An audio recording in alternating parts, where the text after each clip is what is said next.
आशा है आप प्रसन्न होंगे और स्वस्थ होंगे। आज मैं आपको राजा विक्रम की कहानी सुनाऊंगी। यह कहानी भविष्य पुराण की है।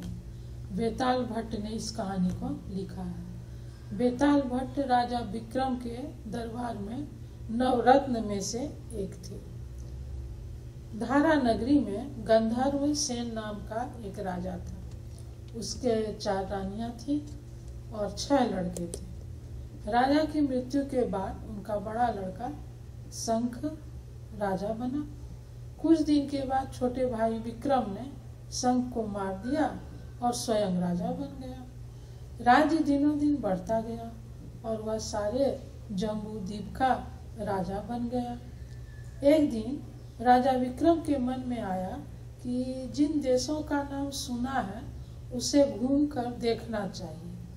वह राजगद्दी अपने छोटे भाई भर्तृहरि को सौंपकर योगी बनकर राज्य से निकल गया। उस नगर में एक ब्राह्मण तपस्या करता था।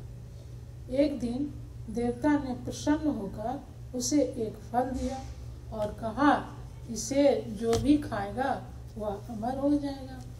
ब्राह्मण ने वह फल लाकर अपनी पत्नी को दिया और फल खाने पर अमर होने की बात भी बता दी। ब्राह्मणी बोली, हम अमर होकर क्या करेंगे? हमेशा भीख मांगते रहेंगे।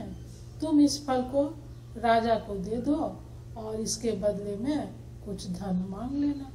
यह सुनकर ब्राह्मण फल लेकर राजा भर्तृहरि के पास गया। भर्तृहरि ने फल ले लिया और ब्राह्मण को 1 लाख रुपये देकर विदा कर दिया। भर्तृहरि अपनी एक रानी को बहुत प्यार करता था। उसने वह फल उस रानी को दिया और कहा, इस फल को खाने से तुम अमर हो जाओगी।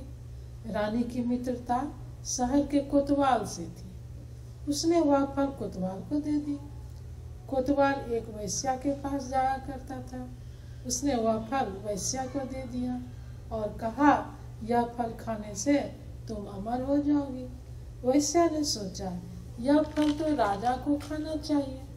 वह फल लेकर गई और राजा भर्तृहरि को दे दिया। राजा ने उसे बहुत सा धन दिया और फल ले लिया। राजा ने फल को अच्छी तरह देखा तो पहचान गया, यह फल तो मैंने रानी को दिया था। उसने महल में जाकर रानी से पूछा कि तुमने उस फल का क्या किया? रानी ने कहा, मैंने खा लिया। लेकिन राजा ने जब वह फल दिखाया तो वह घबरा गई। सारी बात सच सच बता दिया। राजा भर्तृहरि ने गुप्तचर द्वारा पता लगाया तो सारी बात सच निकली। राजा ने यह सोचा, दुनिया माया जाल है, इसमें अपना कोई नहीं है। वह फल लेकर उसे अच्छे से धुलवाकर स्वयं खा लिया। राजपाट छोड़कर योगी के वेश में जंगल में तपस्या करने चला गया।